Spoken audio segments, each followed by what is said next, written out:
الحمدللہ رب العالمین والصلاة والسلام علی سید الانبیاء والمرسلین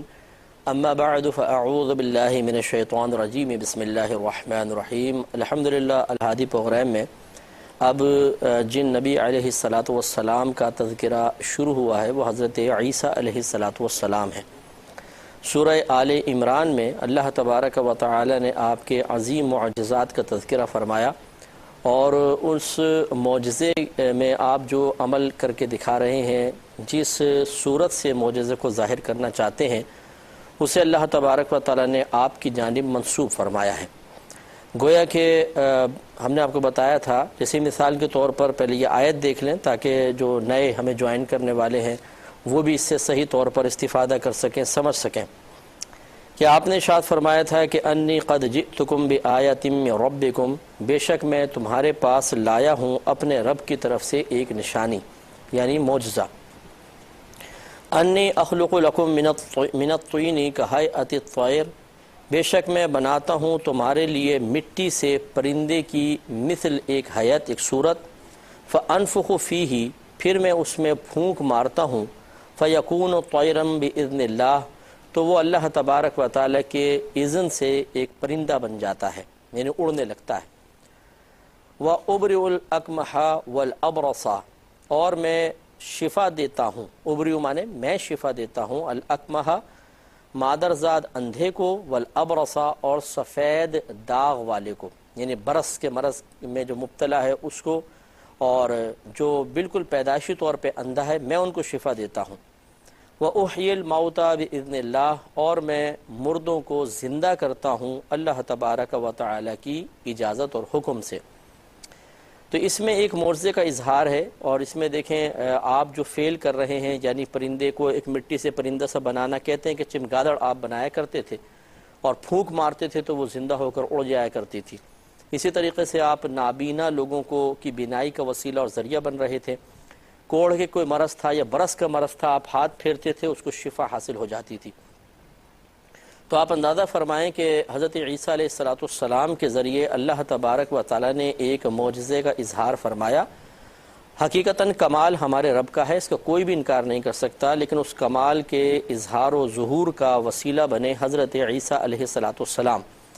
تو گویا کہ فعل حقیقتاً اللہ تعالیٰ کا ہے، کیونکہ شفا دینے والی ذات اللہ کی ہے، آنکھیں دینے والی ذات اللہ کی ہے، امراض کو دور کرنے والی ذات اللہ تعالیٰ کی ہے، لیکن اللہ تبارک و تعالیٰ کی عادت کریمہ دائمہ متواترہ ہے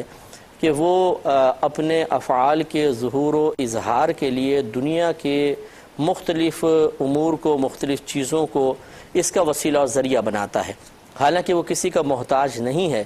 لیکن اگر وہ شفا دیتا ہے تو بہت کم ایسا ہوتا ہے کہ ہم خود بخود براہ راست کسی چیز سے شفا پا جائیں۔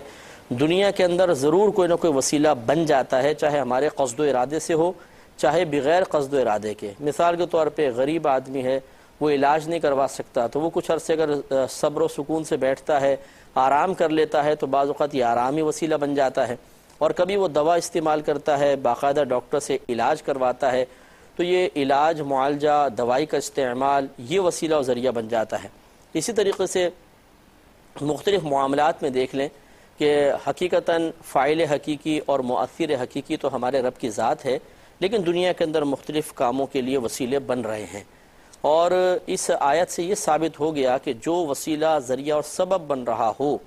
وہ فعل کی نسبت اپنی طرف بھی کر سکتا ہے، اگر ہم چاہیں تو اللہ کی طرف بھی کر سکتے ہیں۔ مثال کے طور پہ عیسیٰ علیہ السلام اندھے کو شفا دے رہے ہیں اور برس کے مرض والے کو شفا دے رہے ہیں، لیکن آپ فرماتے کیا ہیں کہ میں شفا دیتا ہوں، اپنی طرف نسبت کر رہے ہیں، کیونکہ آپ وسیلہ اور ذریعہ ہیں۔ چنانچہ اگر ہم یوں کہیں کہ اللہ تعالیٰ نے ان کو شفا دی، اللہ تبارک و تعالیٰ نے مرض کو دور کر دیا، کوئی حرج نہیں، بالکل ٹھیک ہے، کیونکہ فاعل حقیقی، مؤثر حقیقی اللہ تبارک و تعالیٰ ہے۔ اور اگر ہم عیسیٰ علیہ السلام کی طرف نسبت کریں، جیسے کہ خود قرآن آپ کی طرف نسبت کر رہا ہے، خود گویا کہ عیسیٰ علیہ السلام نے کلام فرمایا کہ میں مادرزاد اندھے کو شفا دیتا ہوں، میں برس کے مرض والوں کو شفا دیتا ہوں، تو اس طرح اگر ذریعہ اور سبب اپنی طرف نسبت کر لے یا ہم کسی ذریعہ اور سبب کی طرف نسبت کر دیں، تو اس میں بھی شرعاً کوئی حرج نہیں ہے کہ قرآن اس پر ناطق ہے، اور خود قرآن گواہی دے رہا ہے کہ آپ وسیلہ، ذریعہ اور سبب کی طرف بھی نسبت کر سکتے ہیں۔ تو تو آپ کو پچھلی دفعہ بھی میں نے تھوڑی سی بات عرض کی تھی کہ ہم اپنے اکابرین کی طرف، انبیاء علیہم السلام ہیں، صحابہ کرام ہیں، اولیاء عظام ہیں، ان کی طرف بعض اوقات مصیبتیں دور کرنے کی نسبت کر دیتے ہیں کہ جی مثلا نبی کریم صلی اللہ علیہ وسلم نے ہم سے پریشانی کو دور کر دیا،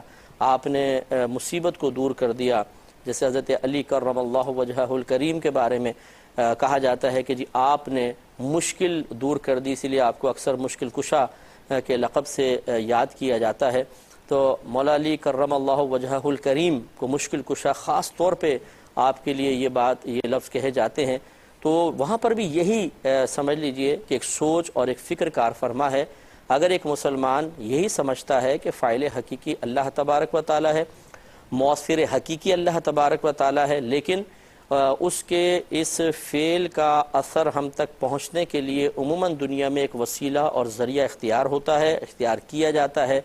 اور اب ہم اس فعل کی نسبت اس ذریعہ اور وسیلے کی طرف بھی کر سکتے ہیں اور اللہ تعالیٰ کی طرف بھی کر سکتے ہیں. اس پوری سوچ کے ساتھ، اور نیز یہ بھی اگر عقیدہ ہے بالکل پکا کہ کوئی بھی اللہ تبارک و تعالیٰ کی مدد کے بغیر ایک تنکا بھی ہمیں نہیں دے سکتا. اللہ تعالیٰ کرم فرماتا ہے اور پھر اس کے نیک بندے، مقرب بندے بھی کرم فرما دیتے ہیں. تو اب چاہے ہم فعل کی نسبت اللہ کی طرف کریں یا مخلوق کی طرف، ماد اللہ ثم ماد اللہ، اس میں شرک کا کوئی شائبہ نہیں ہو سکتا ہے. جیسے اب غور کریں کہ اس زمانے کے لوگ،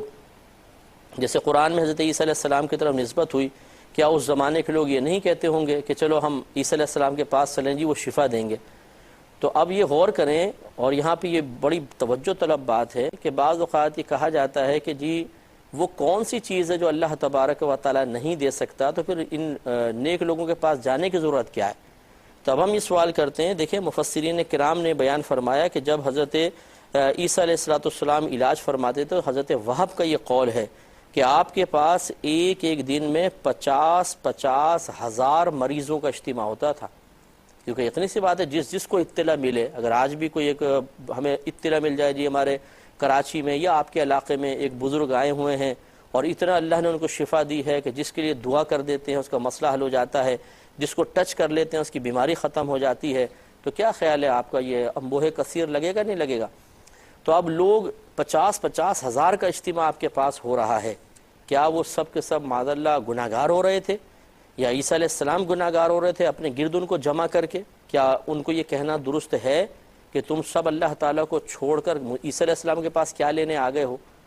تو سوچئے ذرا، ہمیں غور کرنا چاہیے کہ اس قسم کے جملے کہنا اور پھر امت کے سادہ لوگوں کے سامنے اس قسم کی باتیں کہہ کر ذہنوں اور فکروں میں انتشار برپا کرنا، یہ قطعاً دین کی خدمت نہیں ہے. پھر یہ کہنا کہ اللہ کو چھوڑ کر نیک بندوں کے پاس کیوں جاتے ہو؟ تو یہ آپ غور کیجئے کہ جو عیسیٰ علیہ السلام کے پاس آ رہا تھا، کیا وہ اللہ کو چھوڑ کر آ رہا تھا؟ یقینی سی بات ہے کہ نہیں، بلکہ وہ تو اللہ تبارک و تعالیٰ سے تعلق کی مضبوطی کو ظاہر کر رہا تھا. اگر ان کو کوئی نبی نہ سمجھتا، اللہ تبارک و تعالیٰ کی بارگاہ سے حصول شفا کا ان کو وسیلہ و ذریعہ نہ سمجھا جاتا تو کیوں ان کے پاس آتے؟ تو لہٰذا یہ دونوں خیال غلط ہیں کہ جی اللہ تعالیٰ کے پاس کس چیز کی کمی ہے کہ ہم نیک لوگوں کے پاس اپنی حاجات کی تکمیل کے لیے جائیں، اور دوسرا یہ کہ نیک لوگوں کے پاس جانا اصل میں اللہ کو چھوڑنا ہے. یہ دونوں خیال غلط ہیں. اللہ کے خزانوں میں کوئی کمی نہیں ہے، لیکن جب وہ دیتا ہے تو وسیلے سے عطا فرماتا ہے. اور اللہ تبارک و تعالیٰ کے نیک بندوں کے پاس حاضر ہونا حقیقتاً یہ بارگاہ الہی میں ہی حاضر ہونا ہے. کیونکہ جب عقیدہ یہ ہو کہ یہ نیک بندہ اپنی طرف سے کچھ بھی نہیں دے سکتا، یہ جو دے گا اللہ تبارک و تعالیٰ کی عطا سے ہی دے گا، ان سے جو کچھ حاصل ہوگا وہ حقیقتاً دربار باری تعالیٰ سے حاصل ہو رہا ہے، تو پھر اس قسم کی سوچ کے ساتھ مخلوق کی طرف متوجہ ہونے میں کوئی حرج نہیں ہے. ورنہ تو اب یہ بتایا جائے کہ عیسیٰ علیہ السلام کا شفا کی نسبت اپنی جانب کرنا یہ گناہ ہے، غلط ہے یا نہیں ہے، اور لوگوں کا 50 ہزار کا اجتماع کر کے ان سے حصول شفا کی تمنا رکھنا، کیا اس میں کفر و شرک کا کوئی شائبہ ہے یا نہیں ہے؟ اگر ہم کہیں کہ نہیں ہے تو پھر آج کل کے مسلمان کے اوپر کیوں یہ ایک الزام ہے کہ یہ اللہ کو چھوڑ کر مخلوق کی طرف آتا ہے، اور اللہ تبارک و تعالیٰ کے خزانوں میں کیا کمی ہے کہ جس کو لینے کے لیے تم اولیاء کرام کے پاس جا رہے ہو یا انبیاء علیہ السلام سے التجا کر رہے ہو؟ اس قسم کے جملے نہ کہے جائیں. تاریخ اٹھا کے پڑھ لیں، جیسے کہ عیسیٰ علیہ السلام کی بارگاہ میں لوگ حاضر ہوئے اس حصول شفا کی غرض سے، یقین تھا کہ شفا اللہ تعالیٰ دے گا، لیکن وہ آئے۔ اسی طرح نبی کریم صلی اللہ علیہ وسلم کی بارگاہ میں ہزارہا معاملات اور واقعات ایسے نظر آتے ہیں جس میں صحابہ کرام نے آ کے اپنی حاجات کے سلسلے میں ریکویسٹ کی ہے، اور نبی کریم صلی اللہ علیہ وسلم نے ان کے لیے دعا کی ہے اور اللہ تعالیٰ نے کرم فرمایا ہے۔ اچھا، میں نے پچھلی دفعہ آپ کو آخر میں یہ بھی کہا تھا کہ میں دو چیزیں آپ کو بتاؤں گا۔ ایک، بعض امور ایسے ہوتے ہیں جو ما تحت الاسباب کہلاتے ہیں، اور بعض چیزیں ما فوق الاسباب کہلاتی ہیں۔ بعض ما تحت الاسباب سے مراد یہ ہے کہ انسان کسی سے کوئی چیز طلب کر رہا ہوتا ہے، اپنی حاجت کی تکمیل کے لیے گزارش کر رہا ہوتا ہے، اور ہمارا عقیدہ ہوتا ہے کہ یہ اسباب کے ماتحت رہتے ہوئے ہمیں یہ چیز دے گا۔ تو جیسے مثال کے طور پہ ہم ڈاکٹر کے پاس جاتے ہیں، جی آپ کو ہمیں شفا، یعنی جیسے والد صاحب بیمار ہیں تو بولتے ہیں جی آپ کچھ کیجئے ان کو شفا حاصل ہو جائے، تو وہاں پر یہ پہلے ہی ہر شخص کا ارادہ ہوتا ہے کہ وہ ڈاکٹر کسی دوائی کو، کسی خاص علاج کو وسیلہ بنائے گا اور علاج ہو جائے گا۔ تو یہ چونکہ دوائی وسیلہ بنے گی، کوئی آپریشن بنے گا، کوئی اور ٹریٹمنٹ وغیرہ بنے گی، تو اس کو ما تحت الاسباب کہیں گے۔ اور ایک چیز ہوتی ہے ما فوق الاسباب، کہ بغیر اسباب اختیار کیے کسی کی مدد کرنا، جیسے کہ حضرت عیسیٰ علیہ السلام ہاتھ پھیر رہے ہیں اور شفا ہو رہی ہے۔ تو یہ ہاتھ پھیرنا جو ہے یہ بھی بظاہر ایک وسیلہ نظر آتا ہے، لیکن آپ بغیر کسی دوائی کے علاج کر رہے ہیں، یہ ما فوق الاسباب میں ہی آئے گا۔ تو آپ اندازہ کریں کہ بعضوں نے یہ تقسیم کی ہے کہ اگر کسی مخلوق کے پاس جائیں اور ما تحت الاسباب مدد طلب کریں تو جائز، اگر ما فوق الاسباب کا عقیدہ رکھ کر گئے کہ یہ ما فوق الاسباب مدد کر سکتا ہے تو ناجائز اور گناہ ہوگا۔ لیکن یہ قرآن بھی اس خیال کو غلط قرار دے رہا ہے، کیونکہ ہاتھ پھیر کر شفا دینا یہ عادتاً ایسا نہیں ہوتا ہے، بلکہ یہ تو ایک نبی کا معجزہ ہے، اور اللہ تبارک و تعالی نے حضرت عیسیٰ علیہ السلام کو یہ ایک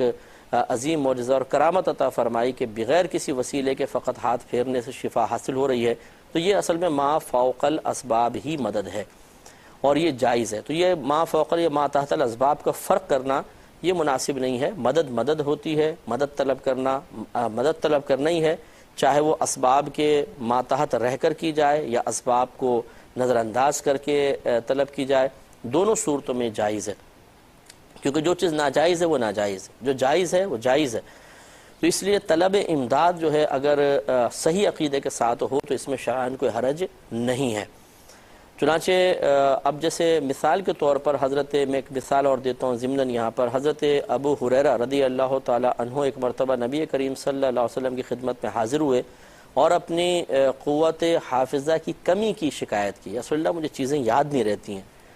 اب یہ کوئی سرکار حکیم تو نہیں تھے، کوئی طبیب تو نہیں تھے۔ اچھا، ایسا بھی نہیں ہوا کہ سرکار نے ان کے لیے دعا فرمائی ہو، بلکہ آپ نے فرمایا، بخاری کی روایت ہے، اے ابو ہریرہ اپنی چادر بچھاؤ۔ چادر بچھائی، اور یہ کہتے ہیں سرکار نے اس طرح مطلب کچھ جیسے اٹھا کے اندر ڈال رہا ہوں ایسا کیا، اور پھر فرمایا کہ اس کو سمیٹ لو۔ میں نے سمیٹ لی، اس کو سینے سے لگایا۔ فرماتے ہیں کہ وہ دن آج کا دن ہے، پھر کوئی بات میرے ذہن سے محو نہیں ہوئی، جو میں سنتا تھا یاد ہو جاتا تھا۔ اب دیکھیں حضرت ابو ہریرہ کا نبی کریم صلی اللہ علیہ وسلم کی خدمت میں حاضر ہونا اور ما فوق الاسباب طلب امداد کرنا، اور سرکار کا ان کی توقع کے مطابق کرم فرمانا، یہ صحیح حدیثوں سے ثابت ہے۔ لہٰذا یہ جو تقسیم کی جاتی ہے کہ جی ما تحت الاسباب اگر کسی سے مدد طلب کی جائے تو ٹھیک، ما فوق الاسباب ہو تو ناجائز، یہ بالکل غلط تقسیم ہے۔ جو ناجائز ہے دونوں صورتوں میں ناجائز ہوگا، جو جائز ہے وہ دونوں صورتوں میں جائز ہوگا۔ لہٰذا معلوم یہ ہوا کہ اللہ کے نیک بندوں کی بارگاہ میں جانا اس قصد و ارادے کے ساتھ کہ یہ دعا کریں گے تو اللہ تعالیٰ شفا عطا فرمائے گا، یہ میرے لیے دعا کریں گے تو میرا کاروبار اچھا ہو جائے گا اور دیگر مجھے پریشانیوں سے نجات مل جائے گی، اور عقیدہ یہی ہو کہ مدد کرنے والی ذات فقط اللہ تعالیٰ کی ہے، یہ ہمارے اکابرین اس کا وسیلہ اور ذریعہ ہیں، اور ان کی دعا کی برکت سے میرا یہ کام ہو جائے گا اور میں پریشانی سے نجات پا جاؤں گا۔ اب ان کے پاس جانے میں کوئی حرج نہیں ہے، اور یہ طلب امداد کثیر لوگوں سے ثابت ہے، اور اللہ تبارک و تعالیٰ نے انہیں مایوس نہیں فرمایا بلکہ شفا ان کو دلوائی ہے، شفا عطا فرمائی ہے۔ اس لیے ہم بھی اس طریقے کو اپنائیں گے تو اس میں کوئی غلطی کا امکان نہیں، نہ کوئی ناجائز امور ہے۔ ہاں یہ دیکھیں، جس سے اب بعض اوقات یہ مثال کے طور پہ کوئی بت پرستی کرتا ہے اور وہ کسی بت کے پاس جا کر اس سے کہتا ہے کہ مجھے شفا دو، مجھے فلاں چیز دو، مثال کے طور پر، تو اب یہ بعض اوقات صورتاً مشابہت کی بنا پر ایک چیز کو دوسرے پر قیاس کر کے ناجائز کہہ دیا جاتا ہے کہ دیکھیں جی وہاں پہ جو کفار ہیں وہ بتوں کے پاس جا کر اسی طرح کر رہے ہیں، اور اگر ہم کسی نیک آدمی اللہ کے مقرب بندے کے پاس جا کر کریں گے تو وہ بھی اللہ کے غیر سے مانگنا، یہ بھی اللہ کے غیر سے مانگنا تو ایک جیسا ہی ہے۔ تو اس کا جواب یہ ہے کہ ایک جیسا نہیں ہے، اس میں بہت بڑا فرق ہے۔ اگر کوئی غیر مسلم اس قسم کے مختلف چیزوں سے طلب امداد کر رہا ہے تو ان کو معبود سمجھ کے کرتا ہے، ان کو عبادت کے لائق سمجھ کے کرتا ہے، اور ان کے ہاں یہ وسیلے کا کوئی تصور نہیں ہے، وہ مؤثر حقیقی فاعل حقیقی سمجھ کے کرتے ہیں، جبکہ ہمارے ہاں ایسا نہیں ہے، مطلب مسلمانوں میں، بلکہ اگر ہم کسی اللہ کے نیک بندے کی طرف متوجہ بھی ہوتے ہیں تو اس کو معبود نہیں سمجھتے ہیں، معبود ہمارا رب ہی رہتا ہے، اور اللہ تبارک و تعالیٰ کے بارے میں ہی یہ عقیدہ ہوتا ہے کہ دینے والی ذات اللہ کی ہے، بس یہ ایک وسیلہ اور ذریعہ ہے۔ تو یہ بنیادی فرق ہے۔ مثلا ایک کافر بھی یہ عقیدہ رکھتا ہے کہ دینے والا اللہ ہے، نام وہ کوئی اور لے لیتا ہے لیکن وہ کہتا ہے اللہ تعالیٰ ہے، لیکن وہ اللہ تعالیٰ سے طلب امداد کے لیے وسیلہ بناتا ہے اللہ کے غیر کی عبادت کو۔ اور یہی بنیادی فرق ہے کہ ہم بھی اگر اللہ تعالیٰ کی بارگاہ سے حاصل کرنے کے لیے کسی کو وسیلہ بنا رہے ہیں تو وسیلہ تو ہے لیکن معبود سمجھ کر نہیں، اس کو عبادت کے لائق سمجھ کر نہیں ہے، اور یہی بنیادی فرق شرک اور ایک صحیح اور درست بات سے امتیاز پیدا کر دیتا ہے، اس میں جدائی پیدا کرتا ہے، گویا کہ دو بالکل الگ الگ مسئلے ہو گئے۔ ایک طرف اللہ تعالیٰ سے ہی طلب کیا جا رہا ہے لیکن جس کو وسیلہ بنا رہے ہیں اس کی عبادت کے ذریعے،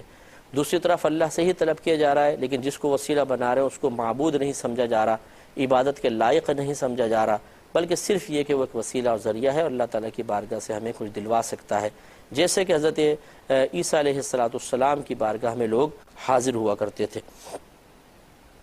اسی طریقے سے دیکھیں یہ فرمایا کہ وَأُحْيِي الْمَوْتَى بِإِذْنِ اللَّهِ، اور میں زندہ کرتا ہوں مردوں کو اللہ تبارک و تعالیٰ کے حکم سے، میں زندہ کرتا ہوں۔ اب زندہ کرنے والی ذات تو اللہ تعالیٰ کی ہے، لیکن معلوم یہ ہوا کہ جب اللہ تعالیٰ چاہے تو جو کام اللہ تعالیٰ